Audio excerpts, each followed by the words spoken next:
Namoonni yeroo boqonnaa kan keessanitti gargaaramuu barbaadan bakkuma jirtan teessanii hojii dhaabbataatii hojjechuu barbaadan viidiyoo kana scroll gochuu kan keessanii dura ergaa isaa malumaatti dhaggeeffadha. Nagaan isiniif haa baay'atu bakka faalatti argamtan hundumaa keessatti warreen hin beekneef biqiltuun jedhama. Yeroo ammaa kana kananitti argamu gola madaamiiti. Otumaan gola madaamii hojjedhu yeroo baay'ee beeksisa hojii dabalataa yookiis bakkuma jirru teenya hojii hojjechuu dandeenya. Qabadheen akkasas baati. Viidiyoo kana irratti keessanii share copy link like gochuudhaan wal biraan ga'a. Abbaa carraa taasiniin jechuun jaaladha. Hirra deebi'ee hojii kan hojjechuuf maaltu nama hin daangessu bakka jirru teenya hojii hojjechuu dandeenya. Akkasumas immoo bilbila harka kan keenya irra jiruuf yeroo boqonnaa keenyatti gargaaramuudhaan kaampaanii baay'ee guddaaf baay'ee bal'aa ta'e wajjiniin bakka jirru teenya hojii hojjennee yookiis gara fuulduraatti itti fufnee hojii hojjechuu waan ta'eef abbaa carraa ta'a. Carraan nuuf dhufetti haa fayyadamnu siniin jechuun jaaladha. Ibsa bal'aa argachuuf liinkii WhatsApp kootii yookiis lakkoofsa bilbila kootii baa'oo TikTok jalaa argattu keessa yoo na dubbiftan. Kijiba. Bakka soba. Si'uu ibsa bal'aatu si barbaachisa. Kottu waa'ee hojii amma jalqabdee jirtu kana maal akka ta'e anuu bal'isee sitti hima. Yoo kana erga biyyarraa dhufte baatii jaanguun garuu immoo beeksisa isaa hojjechaa jirta. Jalqabuma irratti hojiin kun maali jedhii keecha gadi seeniiti qoradhu sirriitti. Daa'imman reefu biyyarraa dhuftee hin burjaajessin. Warroonni duraas jiranii fi warroonni duraas turanii hedduun isaanii waa'ee hojii kana sirriitti beeku. Anillee isaan keessaa tokko waan hin ta'eef waa'ee hojii kana sirriitti hin beeku. Hojii sobduu warroota sobee maallaqa shamarran biyya Arabaa akka sa'alimaatiitti ilmaa jirudha malee hojiin kun nama tokkollee hin jijjiirre. Namoota hedduu boochiseera. Namoota hedduu kuffiseera. Baraa hojii kanaatiin dhugaan sin jedha. Namoonni jireenyi isaa hin badiin hin jiru. Hojii kana dalagaa kana Suudaan kaartoonii deemiin hojjedha jedhanii biyya Arabaa irraa galanii abbaa manaa ishee fudhattee Suudaan kaartoonii deemtee obboleettiin keenya rakkoon hamaan irra ga'e ni jirti. Maali atuyyuu qoradhume qorannoo si barbaachisa. Ibsa bal'aa hin jedhin.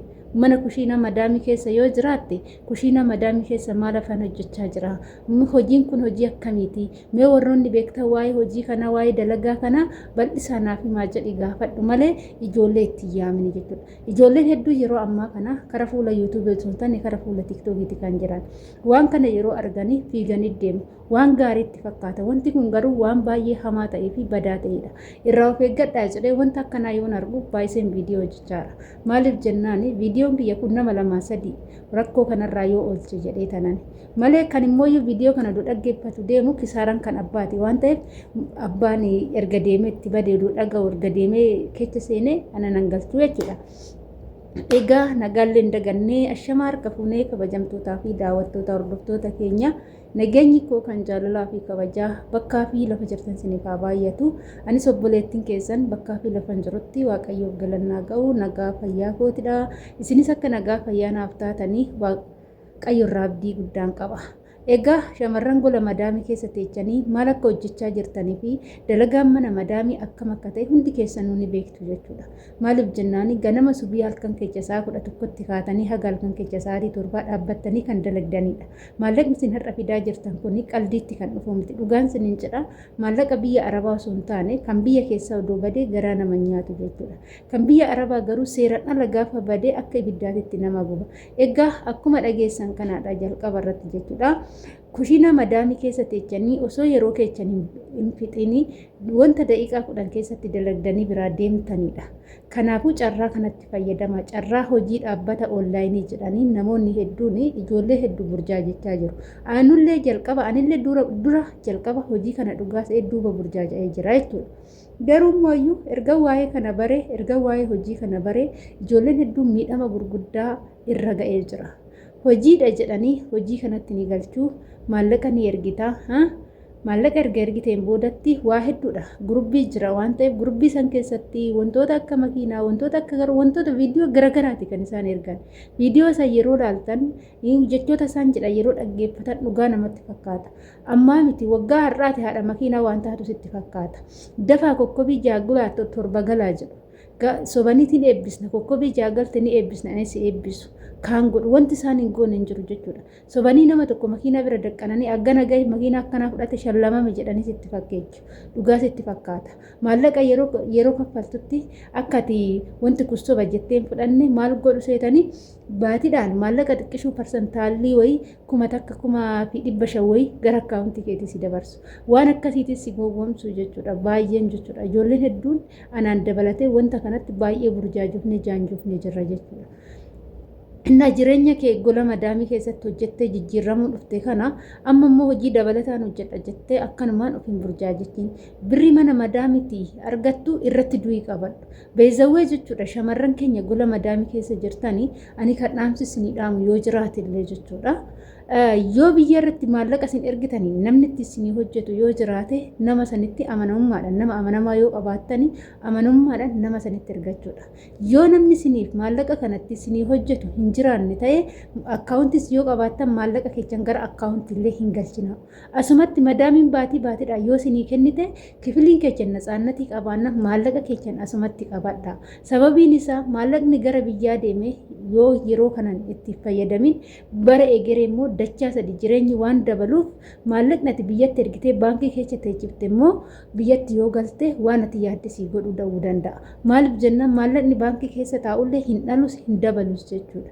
Garuu yoo si bira taa'e maallaqni dachaa sadi dabala jechuudha. Wanti waggaa har'aatti hin ergachaa baanee fi kan har'aatti hin ergachaa jirru gara jechuudha. Dhugaan siniin jedhaan jalqaba yeroon biyyarraa dhufu bara 2012 jechuudha. Birri maallaqa riyaala Saa'udii 1,000 birri Itoophiyaa 9,500 bichaatti naa sharafamaa ture. Siniif galee 9,500 qofaadha. Har'a garuu riyaalli Saa'udii Arabiyaa 1,040 galee jira jechuudha. Kana jechuun jijjiirama waggaa meeqati ree? Jijjiirama waggaa 6 jechuudha. Jijjiirama waggaa 5 jechuudha. Jijjiirama waggaa 5 kana keessatti maaltu akka jijjiirame ilaala. Maallaqaan yeroo san argachaa ture sharafa yeroo san itti odon baankitti naqachaa ture wanti ani itti fayyadamu hin jiru jechuudha. Ani garuu hojiin qabsiisee meeshaan qabsiisee malee wanti baankii ol kaa'ee hin jiru jechuudha. Kanaafuu jechuudha maallaqni baankii taa'u wanti dabalu hin jiru. Baankii keessatti maallaqni waggaatti 100 yoo birrii Itoophiyaa 10,000 si dhaleedha malee kanaayyuu hin dhalu. 100 10,000 hin dhalu dhugaan sinitti himaan. Garuu mooyyuu riyaalli 100 yoo simbira taa'ee sharafa yeroo saniitii fi sharafa yeroo ammaa jidduu kana kan jiru 20,000 jechuudha. 30,000 jechuudha laala. 9,500 deebi'ee 40,000 hiikamaa jira waan ta'eef jijjiiramni mindaa baatii tokkaa keessatti meeqan argadha jechuudha. Maallaqni kiyya yeroo sanii gammadoo na bira taa'ee 30,000 jechuudha. Baankitti maallaqni 9,000 waggaatti 1,030 dhaluu danda'a dhaluu hin danda'u jechuudha. Akkasitti herreeguu qabdu. Gaafa galtan maallaqa keessan abbaa haa ta'u obboleessa haa ta'u nama amantan ji'a har'aan gala torban har'aan gala jettanii maallaqa keessan muluu biraa qabdassan gizee tokkoon galchuu hin dandeessu. Maallaqni keessan torbee tokko keessatti bararee waan harkaa baduu hin dandeenyeef torbeetti isin immoo galtanii maallaqa keessan akkaawuntii abbaa irratti ergitassan baafattanii ittiin fayyadamuu ni dandeessu. Tooftaa akkasiitiin nama ta'a malee zim jettaniituma wantuma isinitti fakkeechanii fi wantuma isinitti fakkaate duuba hin deemina. Keessattuu hojii akkanaa kanaan ijoolleen hedduun kasaaranii jiru jechuudha. Ijoollee hedduun rakkoo gurguddaa keessa galanii jiru jechuudha.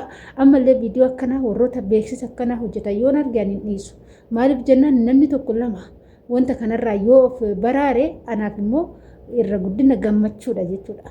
30 kaffaltee galmoofta yeroo amma 30 miti birrii 30 immoo isaaba malee nama jalaa badde keessattuu maallaqni kushiinaa madaami baay'ee nama aarsa jechuudha. Baay'ee dadhabneeti jechuudha maallaqa kana kaffinnu beelofnee dheebonneeti malee teenyee rafneeti miti. Isaan algaa irratti ta'a waan isaan godhan bara ijoollee yoo ta'e natti halalan maal godhu seetan boorsaa ishii gurraatti dugda irratti baatanii gizee biyya arabaa dhufne baatannee dhufne san hin beektu mitiire ishii sin baataniiti biyyarraa isa san keessatti birrii guutanii deemu. Birrii eenyu birrii shamarran biyya arabaa saniin booda addaraasha wayitiitu jira kuyyoo caffaree yoo sirbe birrii san qicanii irratti gadi bittinne jechuudha. Birriin kun kan eenyuti keeyyaa keechanii birri shamarran biyya arabaati warroonni akkanatti shamarran biyya arabaa hojii onlaayinii hojii dabalataa jettanii daa'imman doomsitanii ofii keechanii doomtanii ofii keechanii jaanjoftanii daa'imman gola madaamitti dalagachuu dhufte ijoollee haarawaa saammachuuf hin xaarinaa jechuudha. Ishiin amma akkana jettu kunoo kan erga biyyaa baate waggaadhaan hin guunne jechuudha.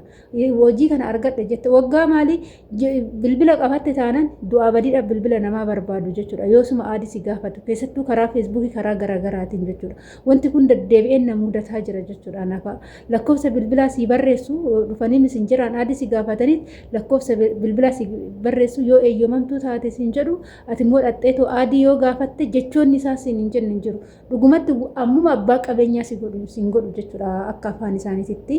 Akkasii sin hin jira hordoftoota kiyyaa waan kanarraa obbaraaraa wantuma argitanitti hin fiiginaa wantuma argitan hojjechuuf hin kaatinaa sin hin jechuun affeerraa kooti.